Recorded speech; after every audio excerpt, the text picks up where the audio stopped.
Սեպտեմբերի 15-ին Թուրքիայի նախագահ Ռեջեփ Թայիփ Էրդողանը մեկնել է Դոհա մասնակցելու Արաբական լիգայի և Իսլամական համագործակցության կազմակերպության անդամ երկրների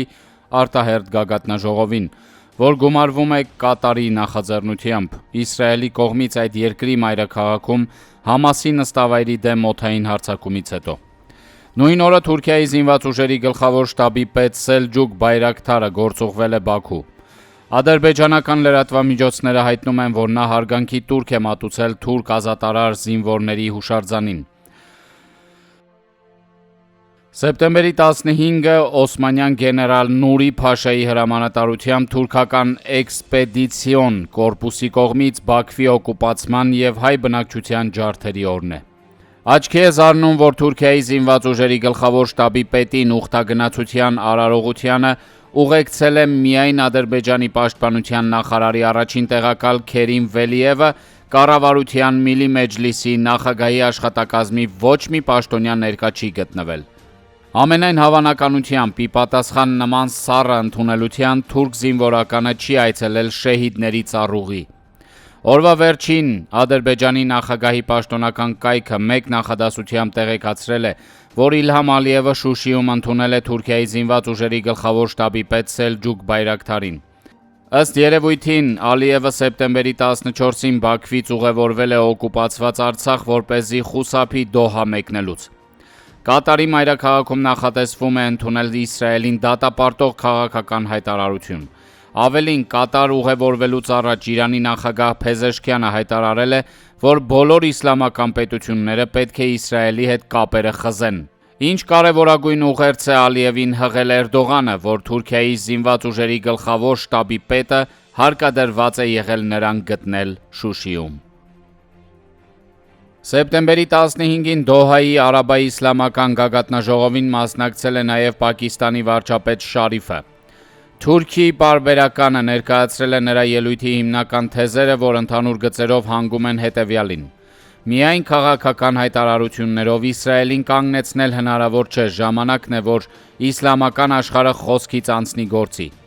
Պակիստանի վարչապետն առաջարկել է ստեղծել իսլամական հատուկ նշանակության զորախումբ, որպեսզի վերահսկողություն հաստատի Գազայում և Հորդանանի արևմտյան ափի պաղեստինյան տարածքներում։ Ընդսմին նա պնդել է, որ Իսրայելը պետք է վերադառնա 1967 թվականի սահմաններին։ Բաքվի լրատվամիջոցներն իրենց հերթին համառոտ ներկայացրել են գագաթնաժողովում Ադրբեջանի արտաքին գործերի նախարար Բայրամովի ելույթը։ Նա Իսրայելի հասցեին որևէ քննադատություն թույլ չտալով հանդերձ պաղեստինյան խնդրի կարգավորումը պայմանավորել է երկու պետություն սկզբունքի գործնական կիրառման հետ։ Բաքուն առաջին անգամ չէ, որ նման տեսակետ է հնչեցնում։ Ադրբեջանը Պաղեստինը ճանաչել է, դիվանագիտական ներկայացուցչություն ունի Ռամալայում։ Ուշագրավն այս փուլում այն է, որ Ադրբեջանի երկու ռազմավարական գործընկերները Թուրքիան և Պակիստանը փաստացի հակաիսրայելական ռազմական դաշինք ձևավորելու ուղղությամբ կարծես գործնական քայլերի մտադրություն են դրսևորում։ Բարդ է ասել, թե իրավիճակի առարկայական սրացման դեպքում Ալիևը ինչ որոշում կընդունի։ Սեպտեմբերի 15-ին Թուրքիայի զինված ուժերի գլխավոր շտաբի պետ Սելջուկ Բայրակթարը Բաքվից ուղևորվել է Շուշի, որպեսզի հանդիպի այնտեղ թաքնված Ալիևին։ Անցած ամառը Բաքվի և մերձակա բնակավայրերի համար ջրամատակարարման առումով ճգնաժամային էր։ Տասնյակ հազարավոր բնակիչներ օրերով սպասում էին խմելու ջրի իրենց հերթին։ Այդ մասին գրում է Ադրբեջանի իշխանամերձ մամուլը և արձանագրում, որ իրավիճակը գնալով ոչ թե կարգավորվում, այլ ավելի է վատթարանում։ Բնապահպանության հարցերով Ադրբեջանի նախագահի ներկայացուցիչ Մուխթար Մամեդովը հրապարակայնացրել է, որ երկրի ջրային պաշարները տարեցտարի կրճատվում են։ Ըստ մասնագետների Ադրբեջանը գտնվում է աշխարհի 33 պետությունների շարքում, որ խմելու ջրի առավել սուր կարիք ունեն։ Ադրբեջանի Գիտությունների ակադեմիայի աշխարհագրության ինստիտուտի պրոֆեսոր Ռզա Մահմուդովը մամուլին ասել է, որ երկրի ջրային պաշարներն ի սկզբանե սահմանափակ են, փաստացի հասնում են 26.2 միլիարդ խորանարդ մետրի, որ կազմում են տարածաշրջանի ռեսուրսների հազիվ 15%-ը։ 44-օրյա պատերազմից հետո Ադրբեջանի օկուպացիայի տակ հայտնված Արցախի ջրային պաշարները ներկայումս վայրենի շահագործման են ենթարկվում փոքր հեկերի ցանցի կառուցման միջոցով։ Իլհամ Ալիևը հայտարարել է Ադրբեջանը վերարտադրվող էներգիայի աղբյուր դարձնելու ծրագրի մասին։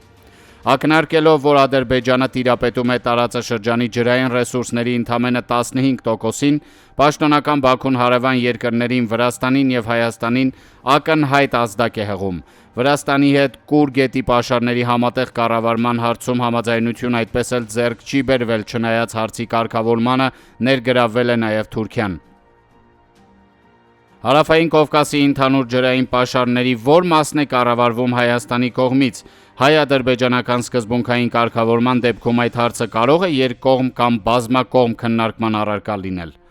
Խմելու ջրի խնդիրը համաշխարհային է եւ սոցիալ-տնտեսականից զատ ունի քաղաքական մեծ նշանակություն։ Որպես կանոն նման դեպքերում պետությունները հասնում են փոխշահավետ կարգավորումների։ Ադրբեջանի դեպքում ինչ խոսք, պետք է վերապահ մոտեցում ունենալ։ Այդուհանդերձ Հայաստանի համար դեպի Ադրբեջան ջրային հոսքերի կառավարումը կարող է Ադրբեջանի հետ հարաբերությունների լուրջ լծակ լինել։ Արաբական երկրների մեծ մասը, Իրանը եւ Ադրբեջանի մերձավորագույն դաշնակից Թուրքիան Իսրայելի հարձակումը որակել են Քաթարի ինքնիշխանության խախտում։ Արաբա-իսլամական արտակարգ գագաթնաժողովը փաստացի հակաիսրայելական կոալիցիա ձևավորելու քաղաքական նախաձեռնություն է։ Ադրբեջանը շարունակում է մնալ Իսրայելի ռազմավարական գործընկեր, հանդիսանալով իսլամական համագործակցության կազմակերպության անդամ։ Այս առումով արտաքին գործերի նախարար Ջեյհուն Բայրամովի քաթարյան ուղևորությունը չափազանց բարդ փորձություն է։ Պաշտոնական Բաքուն տասնամյակներ ի վեր ԻՀԿ-ի կողմից Լեռնային Ղարաբաղի եւ Հայաստանի հետ հարաբերությունների հարցում կատարյալ աջակցություն է վայելել։ Իսլամական աշխարհի մի քանի առաջնորդներ, այդ թվում Իրանի նախագահը եւ Պակիստանի վարչապետը նույնիսկ մասնակցել են օկուպացված Ստեփանակերտում Իլհամ Ալիևի կազմակերպած միջոցառմանը։ Ինչ հանձնարարականով է կատար մեկնում Ադրբեջանի արտաքին գործերի նախարարը։ Գրեթե ակնհայտ է, որ Արաբա-իսլամական գագաթնաժողովը կայացնելու է Գազայում Իսրայելի ցեղասպանությունը դատապարտող բանաձև։ Ադրբեջանը կմիանա այդ քաղաքական գնահատականին։ Ծանր է Բայրամովի գլխարկը։ Ինչպես կարող է նաև Իսրայելի աջակցությամբ Լեռնային Ղարաբաղում էթնիկ զտում իրականացրած երկիրը դատապարտել Գազայի իսրայելական ցեղասպանությունը, իսկ եթե չդատապարտի եւ կորցնի ԻՀԿ աջակցությունը։